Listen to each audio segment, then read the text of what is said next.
Bonjour et merci de nous accueillir, de nous laisser l'occasion de vous présenter notre start-up. Et en cette journée de l'innovation, on a voulu axer notre présentation autour des 7 originalités de notre start-up. Mais avant de rentrer dans le détail de ces originalités, on va d'abord vous dire ce qu'on fait. Et donc on est en fait une plateforme d'apprentissage qui met le live au cœur de la transmission de la connaissance. Et donc la première innovation, elle est fondatrice, elle est la conviction que pour transmettre le savoir notamment aux nouvelles générations, qui sont des générations compliquées, il faut que la conversation, le live, soit au cœur de la pédagogie. Et ce n'était pas du tout logique en 2013, lorsqu'on a commencé les développements de Live Class, puisqu'on était à une époque où notamment on parlait beaucoup des MOOC, d'une pédagogie donc plutôt asynchrone, alors que nous, en tant qu'enseignants, on portait cette conviction que le live devait être au cœur. Alors après, la deuxième originalité de notre projet, c'est d'avoir voulu commencer par attaquer un secteur très traditionnel, qui est le secteur de la préparation au concours.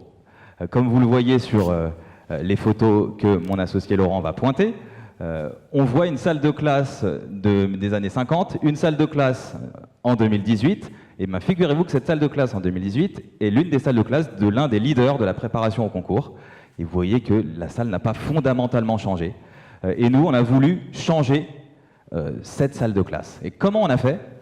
C'est l'innovation numéro 3. Eh bien, on a mis d'abord les professeurs sur le devant de la scène. C'est-à-dire que dans l'équipe il vous paraît peut-être évident que dans une start-up de l'éducation, il faut qu'il y ait des professeurs, des experts de la pédagogie. Eh bien, c'est pas si évident que cela. Regardez ces chiffres qui sont issus de la Tribune.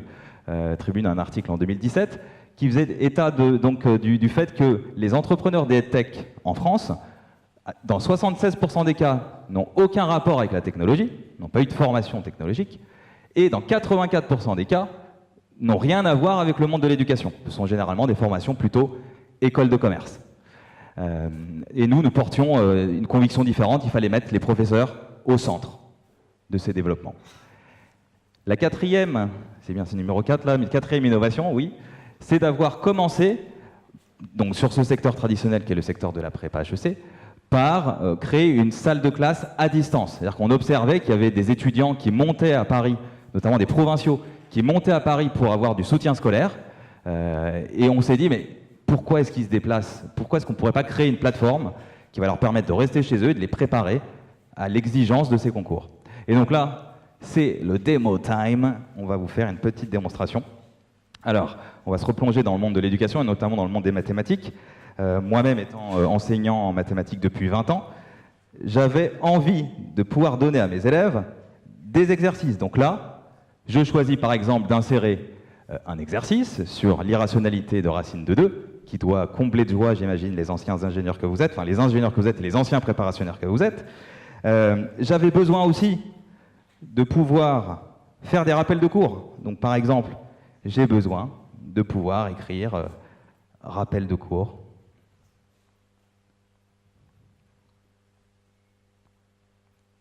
Etc. J'avais besoin aussi de voir le cahier des étudiants. Donc comment faire? Là, il y a Laurent qui se replonge dans le monde des mathématiques et qui va nous proposer une réponse en faisant une petite photo. Mais j'avais besoin aussi, une fois que la photo est postée, alors Laurent, as-tu posté la photo? Voilà. Il nous parle pas du tout de l'irrationalité de racine de 2, c'est pas grave, pas mal, mais c'est complètement hors sujet. Donc j'avais besoin aussi, lorsque l'étudiant poste quelque chose, j'avais besoin de pouvoir corriger cela. Alors maintenant, je vais vous montrer, là on l'a vu, une interaction avec Laurent. J'avais aussi besoin, oui, de pouvoir poster aussi des corrigés. Donc là, par exemple, je peux poster le corrigé. Donc on a ici l'énoncé, en bas le corrigé que tu peux pointer, Laurent. Voilà, et donc les étudiants peuvent voir les deux. Là, on vient de voir l'interaction entre un professeur et un étudiant. J'aimerais vous montrer maintenant une interaction dans une salle où il y a 40 personnes. Et donc imaginez si j'avais dû faire venir une vingtaine d'étudiants ici, dans cette salle, pour qu'ils viennent proposer leur solution à un exercice de maths.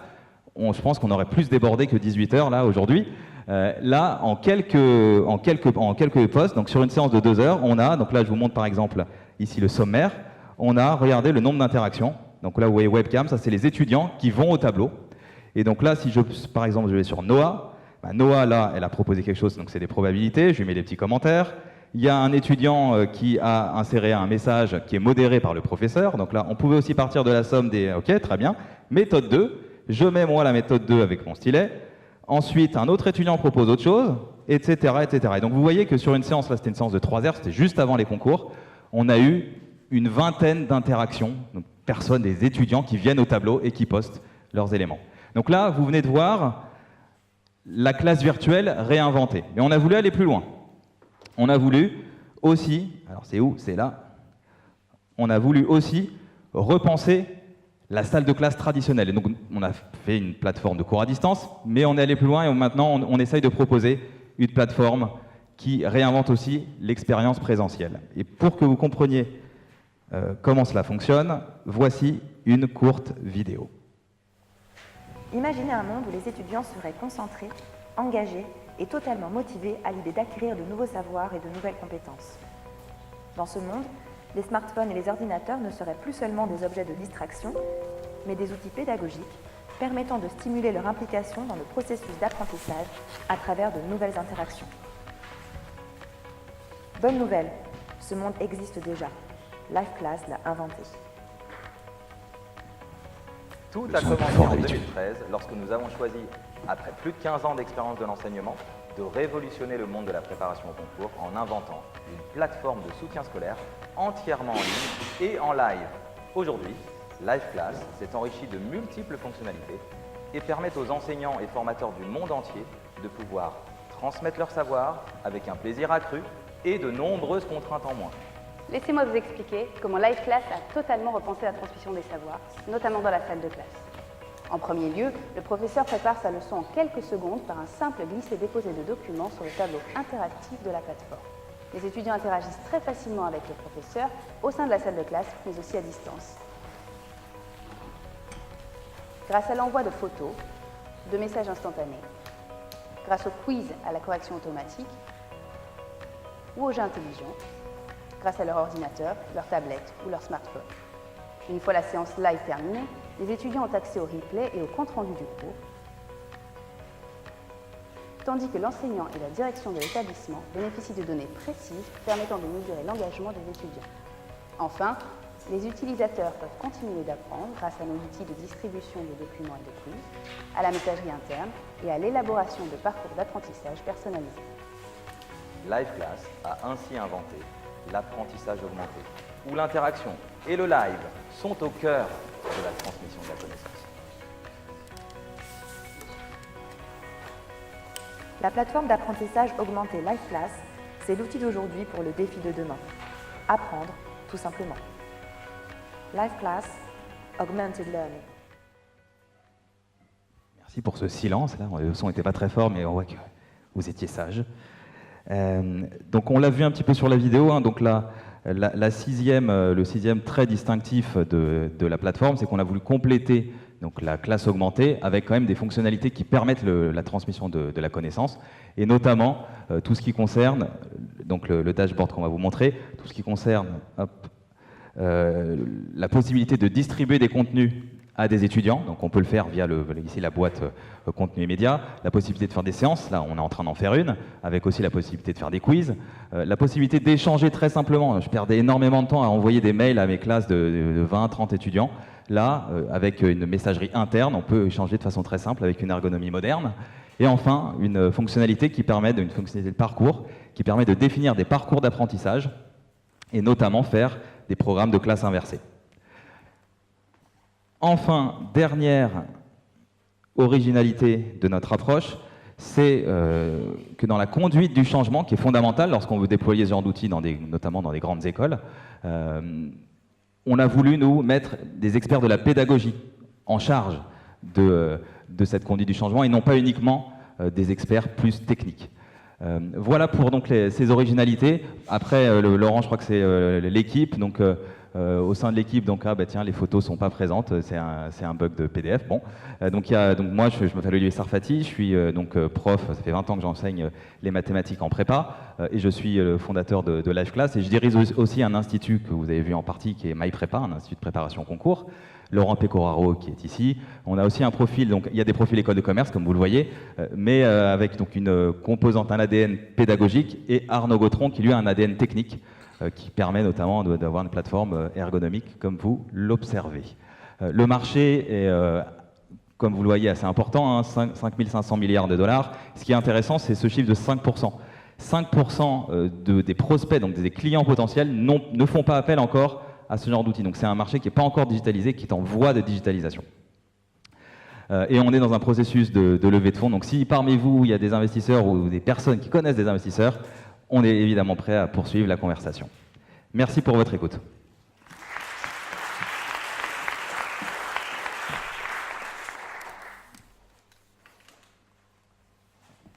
Question bête. C'est quoi le business model? C'est quoi le client? Alors oui, le business model, pour le coup, n'est pas du tout original. C'est un modèle de licence SaaS, donc modèle assez traditionnel, donc on se rémunère au compte actif. C'est-à-dire que lorsqu'un étudiant se connecte sur Live Class au moins une fois par mois, il y a un fees qui est retenu de l'ordre de 5 € environ. Et le client, alors oui. Non, alors, c'est les structures, c'est-à-dire que nos clients sont... Ah oui, on n'a pas parlé, Laurent, on n'a pas pointé les clients, les premiers clients, mais c'est peut-être quand même un point important.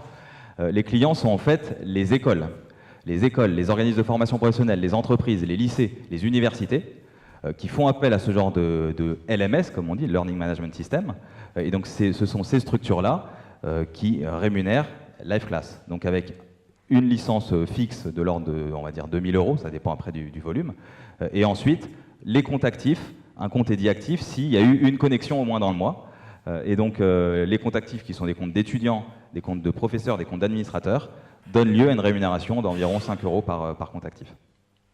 Et donc les professeurs de cette structure, ils doivent rentrer leurs cours dans ce format-là?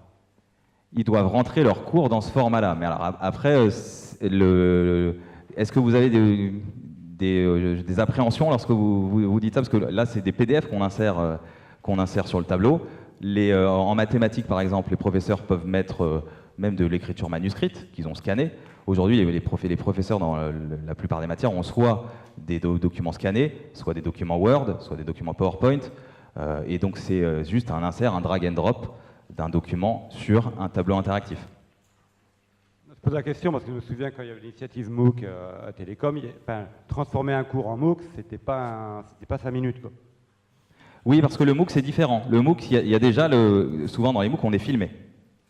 Et donc, le rapport du professeur avec la caméra, déjà, c'est quelque chose qui n'est pas naturel. Il faut le travailler, donc ça prend du temps. Là, comme vous l'avez vu, il y a pas, là on est filmé, mais c'est pour l'occasion. Mais là, le professeur qui lance sa séance, en un clic, il lance la séance, ça s'insère sur le tableau, et ensuite il déroule son cours comme il le fait habituellement. Sauf que, à la fin, l'étudiant récupère le compte rendu de séance. L'étudiant, si jamais le prof a voulu que le cours soit enregistré, peut voir le replay. L'interaction se fait beaucoup plus rapidement. Je vous prenais l'exemple, mais qui est un exemple important, l'exemple du prof de maths qui, aujourd'hui, les profs de maths ne font plus venir les étudiants au tableau parce que les étudiants déconnectent. Alors que, sur une expérience comme ça, c'est le cours que je vous ai montré là, donc je vous ai montré le PDF, c'est un cours qui date de même pas 3 semaines ou 1 mois peut-être, et on voit l'interaction qui est nouvelle. Avant, on avait perdu ce rapport de l'étudiant qui vient au tableau, qui vient écrire sa réponse, où on perdait du temps, mais où ça se faisait quand même. Aujourd'hui, les professeurs, avec cette nouvelle génération d'étudiants, ils nous le disent, comme on est des professeurs et qu'au sein de notre institut MyPrépa, on a aussi une trentaine de professeurs qui améliorent sans cesse l'outil, on voit qu'il y a un vrai sujet d'animer de manière différente les cours pour que ces générations-là reçoivent le savoir. Mais vous avez raison, c'est pour ça que c'est la 7e originalité, c'était la conduite du changement. La conduite du changement, il y a un article très intéressant que j'ai trouvé sur LinkedIn qui explique quelles sont les raisons qui font que les professeurs n'utilisent pas les outils numériques dans la salle de classe. Et il y a notamment ce que vous êtes en train de dire, c'est oui, mais il faut que j'adapte ma pédagogie à ces outils. Oui, sauf si on propose un outil ultra simple. Nous, on l'a validé puisque les professeurs qui sont au sein de notre institut, quand on les recrute, ils ne connaissent pas l'outil. Et en une formation d'une demi-journée, ils connaissent l'outil. Là, je pense que vous avez vu, je ne sais pas si vous connaissez les classes virtuelles qui existaient ou qui existent encore, hein, mais en 2013, quand on a choisi de redévelopper une salle de classe virtuelle, c'est parce que les outils du marché ne me donnaient pas du tout satisfaction. Je ne pouvais pas donner ça à des étudiants ultra exigeants en prépa HEC, pour ne pas les nommer, et qui ne voulaient pas des choses compliquées, ils veulent des choses très simples. Il y avait donc des acteurs, je ne vais pas les nommer, mais quand on rentrait dans la salle de classe virtuelle, on se disait mais c'est un avion de chasse. Moi, je veux de la simplicité en tant que prof. Donc c'est un vrai sujet, le sujet dont vous venez de parler, le sujet de la simplicité d'utilisation pour le professeur, pour que l'adaptation soit simple. On sent la fatigue poindre en cette fin de journée. Y a-t-il d'autres questions ? Aujourd'hui, c'est donc utilisé dans votre institut et... Oui, en fait, il y a deux structures. Hein, donc, vous l'avez compris à demi-mot, hein, je n'ai pas voulu m'appesantir dessus, mais donc, il y a une structure qui s'appelle MyPrépa, qui est un institut de préparation au concours qui historiquement était présentiel et qui a basculé 100% en ligne. Et puis, il y a LiveClass, qui est en fait l'outil qu'on a développé chez MyPrépa et qui aujourd'hui, on a fait un spin-off, et aujourd'hui, LiveClass donc, est commercialisé depuis un peu plus d'1 an, mais c'est léger, et qui est une structure à part entière et qui a des ambitions internationales. Est-ce qu'il y a d'autres questions dans la salle? Est-ce que vous aimeriez intégrer Jotdown? Je ne sais pas si vous avez vu le speech. C'est des étudiants qui ont monté, qui ont créé une solution qui permet de reconnaître les notes manuscrites et de créer un format Word, enfin type Word à partir de ça. Et donc, je me disais que ça me faisait penser à leur projet. Oui, ça peut être utile, notamment quand on fait des quiz. Par exemple, je veux faire un quiz avec des symboles mathématiques, on l'écrit et puis très rapidement après, hop, ça le traduit. Alors après, c'est peut-être un peu plus compliqué que du Word, là, parce que c'est du code LaTeX, c'est un peu une autre technique. Mais avec plaisir pour les rencontrer, je ne sais pas où ils sont, mais avec grand plaisir. Bon, merci beaucoup. Merci.